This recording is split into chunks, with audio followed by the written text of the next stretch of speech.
এবাৰ 2026-27 কেন্দ্ৰীয় চেন্ট্ৰেল যিটো বাজেট সেই বাজেটটো আমি কাৰ্বি আংলং অট'নমাছ কাউন্সিল হৈ কাৰ্বি আংলং ৰাইজৰ হৈ আৰু ভাৰতীয় জনতা পাৰ্টি হৈ আমি আন্তৰিক অভিনন্দন জনাইছোঁ টিম কাৰ্বি আংলং হৈ। কাৰণ সেই বাজেটটো আপোনালোকে জানে প্ৰথমবাৰ যে নৰ্থ ইষ্টৰ কাৰণে বাজেট ইনক্ৰিজ কৰাইছে ডোনাৰ্ছ মিনিষ্ট্ৰীৰ জৰিয়তে 28,000 crores for North East for all round development in North East. গতিকে আৰু প্ৰথমবাৰ কেন্দ্ৰ চৰকাৰে কাৰ্বি আংলং অট'নমাছ কাউন্সিলৰ কাৰণে 200 crores বাজেটত অন্তৰ্ভুক্ত কৰিছে। আগৰ দিনত এতিয়া গতিকে নৰেন্দ্ৰ মোদী ডাঙৰীয়া পৃথিৱীৰ জনপ্ৰিয় প্ৰাইম মিনিষ্টাৰ তেখেতৰ নেতৃত্বত আৰু ফাইনেন্স মিনিষ্টাৰৰ তেখেতৰ নেতৃত্বত আৰু ডক্টৰ হিমন্ত বিশ্ব শৰ্মা তেখেতসকলক প্ৰপ'জাল দিয়া কাৰ্বি আংলঙৰ অলৰাউণ্ড ডেভেলপমেণ্ট কাৰণে 200 crores পুঁজি দিয়াৰ কাৰণে বিশেষ পুঁজি বাজেট অন্তৰ্ভুক্ত কৰাৰ কাৰণে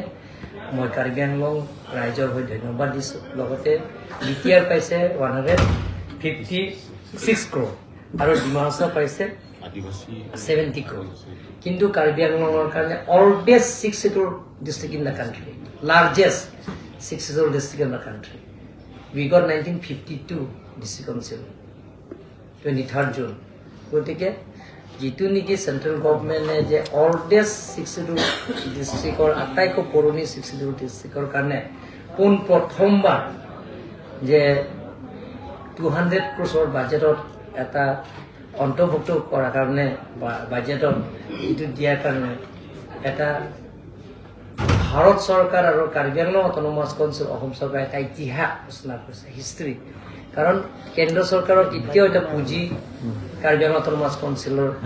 কাৰণে এইটো পুঁজি এটা বান্ধি থোৱা নাই। কিন্তু এবাৰ কেন্দ্ৰ চৰকাৰৰ পৰা 200 crores for all round development without agreement. ধৰক আপোনালোকে চাব পাৰে আলফা এগ্ৰিমেণ্ট কৰিছে, আলফাৰ কাৰণে 500 crores দিয়া হৈছে, তেওঁলোকে শান্তি চুক্তি কৰিছে দিছে, বা UPDS আগত শান্তি চুক্তি কৰিছে তেওঁলোকৰ দিছে, আৰু আমাৰ DSD 6টা সংগ্ৰামী নেতাসকলৰ শান্তি চুক্তি কৰিছে, তেওঁলোকেও পুঁজি দিব পাৰে। কিন্তু এতিয়া কাৰ্বি আংলং অট'নমাছ কাউন্সিলকে কাৰণে এতিয়া বান্ধি দিয়া 200 crores এটা কাৰ্বি আংলং অট'নমাছ কাউন্সিলৰ ইতিহাস ৰচনা কৰিছে। তাৰ কাৰণে মই ভাৰতৰ জনপ্ৰিয় প্ৰধানমন্ত্ৰী নৰেন্দ্ৰ মোদী ডাঙৰীয়াক ধন্যবাদ দিছোঁ। আৰু বেলেগ বেলেগৰ বাজেটৰ কাৰণে আপোনালোকে জানে গোটেইখিনি বিতংভাৱে আমাৰ স্পক পাৰ্চন আছে ইয়াত, আমাৰ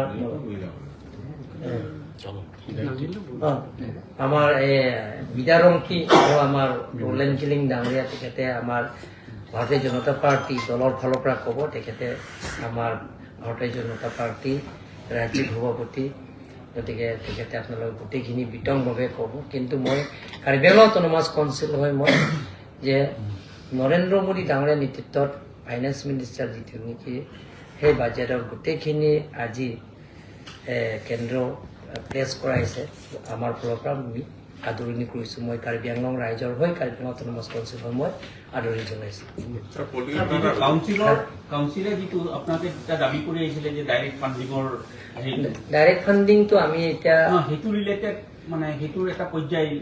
এটা পৰ্যায় হিচাপে এতিয়া ক'ব পাৰিম। এতিয়া আমি বহুত দিনৰ পৰা আমি দাবী কৰি আহিছোঁ যে ডাইৰেক্ট ফাণ্ডিং দিব লাগে।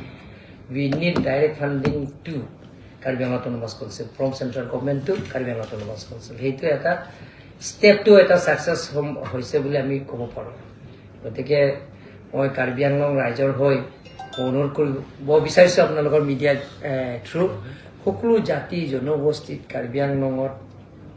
ডেভেলপমেণ্ট কামত সমান্তৰাল হিচাপে ডেভেলপমেণ্ট কামত পূৰণ কৰাৰ স্বাৰ্থত যে সকলো জাতি জনগোষ্ঠীতে আগন্তুক জনসভাৰ নিৰ্বাচন আহি আছে, সেই নিৰ্বাচনত যে ভাৰতীয় জনতা পাৰ্টি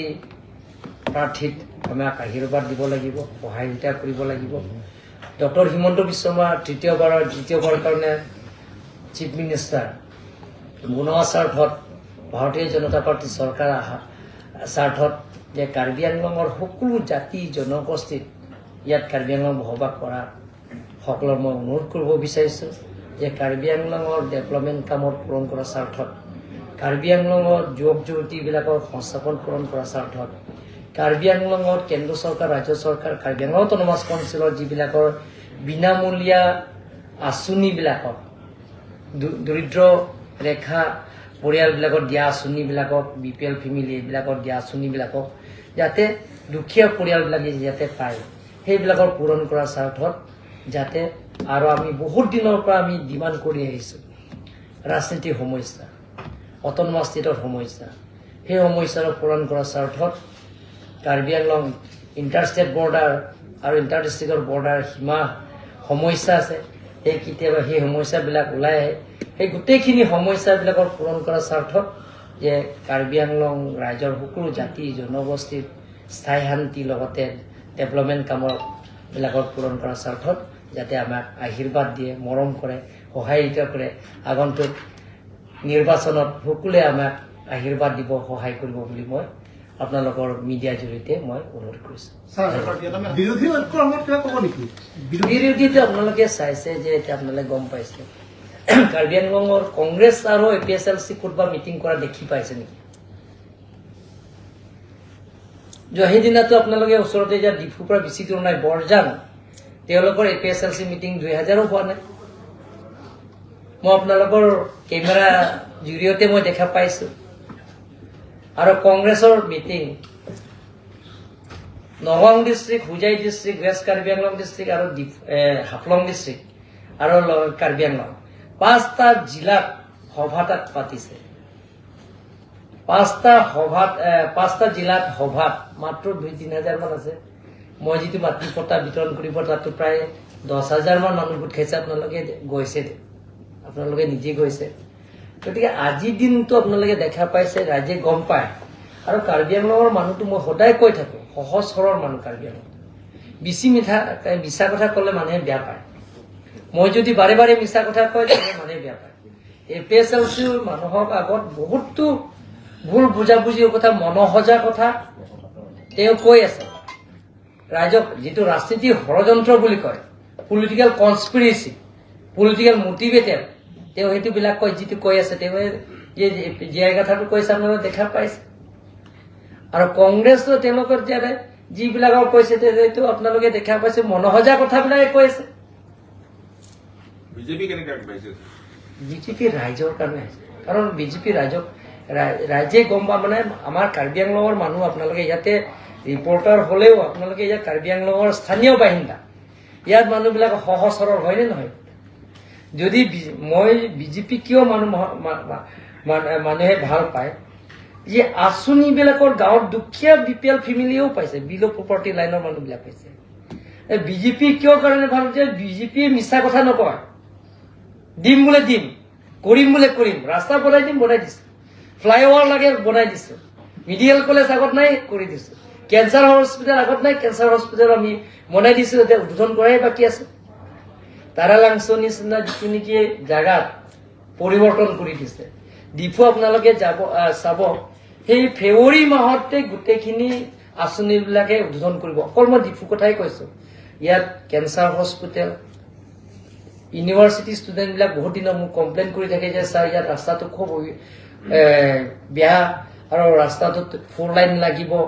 মই এইটো ইউনিভাৰ্চিটি কেম্পাছত গৈছোঁ তাতে মোক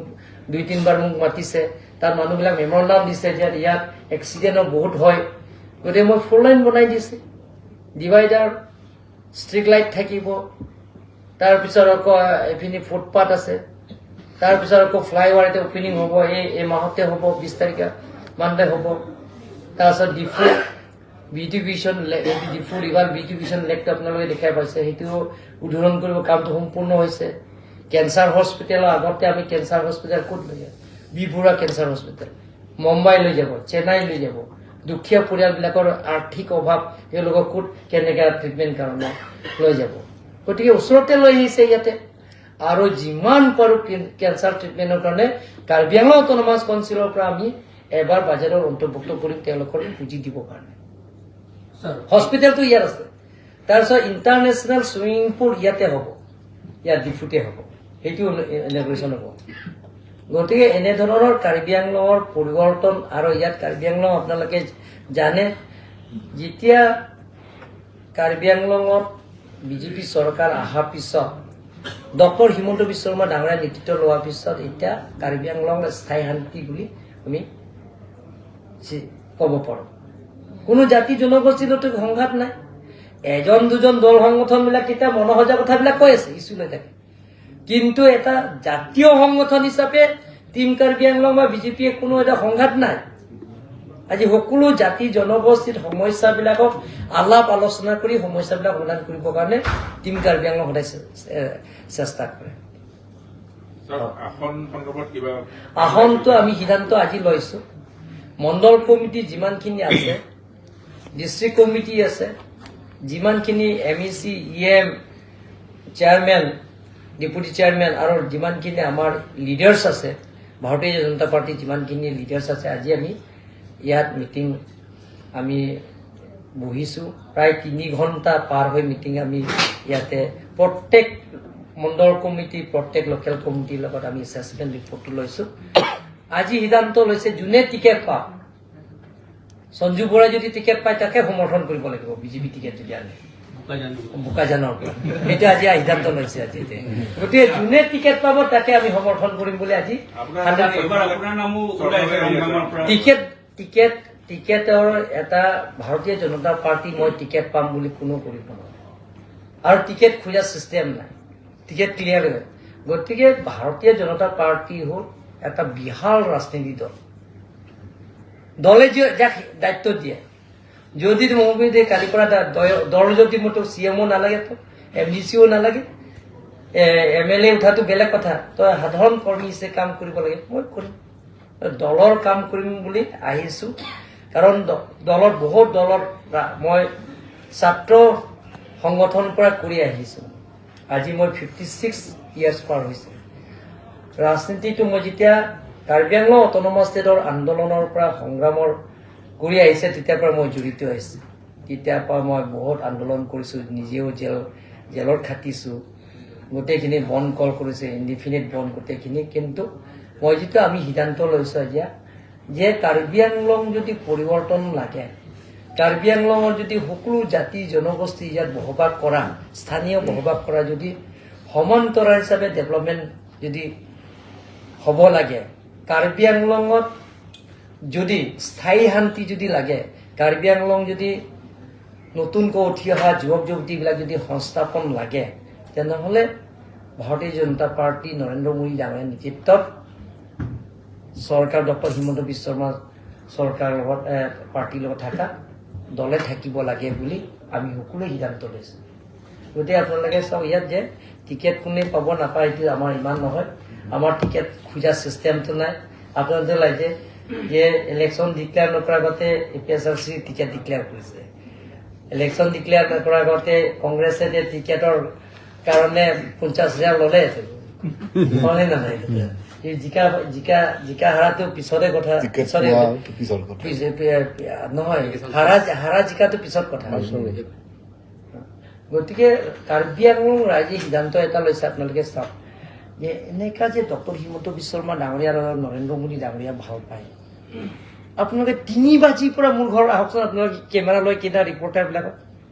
3 বাজিৰ পৰা গোটেই কাৰ্বি আংলং ৰাইজ আহি আছে। প্ৰত্যেক দিনে 600, 700, 1000 গ্ৰুপ কৰি জইনিং কৰি আহে, বাছ লৈ আহে, ৰাতিপুৱা বাছ লৈ আহে, গাড়ী ৰিজাৰ্ভ লৈ আহে। মইতো আচৰিত পাইছোঁ যে কেইটা বজাত আপোনালোকে ওলাইছে? ছাৰ আমি আমৰিৰ পৰা ওলাই আহিছোঁ, ৰাতিপুৱা 10টা বজাৰ পৰা আহিছোঁ। ৰাতি 10 বাজিৰ পৰা আহি ইয়াত ৰাতিপুৱা পায় 4 বাজি, 3 বাজি চিংথং, চচেং, দোৱাৰবাগৰি, নিলিত। আপোনালোকৰ বিশ্বাস নকৰিব পাৰে, কালি ৰাতিপুৱা আপোনালোকৰ 3টা বজাত মোৰ ঘৰ আহক।